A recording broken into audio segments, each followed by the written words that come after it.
Muriel Bacot, vous allez être exposante au Salon du mieux-être de Ouistreham les 30, 31 mars et 1er avril prochain en tant que sophrologue et praticienne et enseignante Reiki. Alors bonjour tout d'abord Muriel. Bonjour. Avez-vous toujours été sophrologue ou praticienne et enseignante Reiki? Non, pas du tout. J'ai travaillé dans la finance pendant très longtemps, pendant 15 ans à peu près, et je suis sophrologue et praticienne Reiki depuis environ 5 ans. Oui, 5 ans maintenant. Alors, la sophrologie, c'est quelque chose de vaste. Comment vous la pratiquez?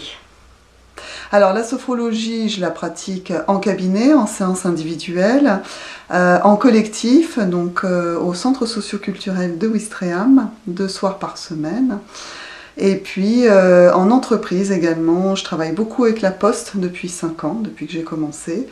Voilà, soit individuel, soit séance collective en entreprise. Et le Reiki, vous le pratiquez comment? Alors le Reiki, donc ce sont des soins, donc c'est individuel, voilà, au cabinet. Et sinon, j'enseigne le Reiki également. Alors la comparaison entre la sophrologie et le Reiki, est-ce que ce sont deux pratiques qui se complètent, qui sont similaires? Alors, ce ne sont pas des pratiques similaires, pas du tout, c'est pas du tout la même technique, ça n'a rien à voir.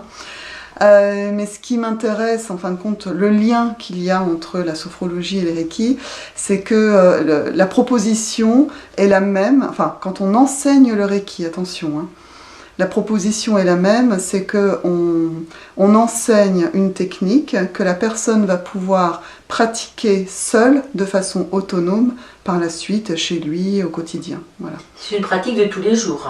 Absolument. C'est très important, la répétition est très importante pour aller mieux, pour s'occuper de son bien-être au quotidien et que ce soit pérenne, justement. Alors, on comprend bien en sophrologie, quand on vient recevoir des soins, effectivement, derrière, il y a un travail, on continue.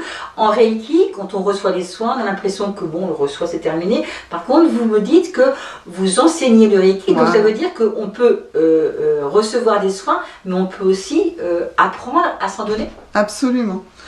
On apprend à se faire exactement la même chose que ce qu'on pourrait faire à quelqu'un d'autre. Donc à placer ses mains sur soi. Le Reiki, pour moi, c'est une forme de méditation. C'est un soin énergétique mêlé à une méditation. Donc on apprend à poser les mains sur soi pour le soin, à faire la méditation, et tout ça en même temps. Et bon, ça dure, on peut faire entre 5 minutes et 30 minutes par jour. Si on ne peut pas tous les jours, le plus souvent possible.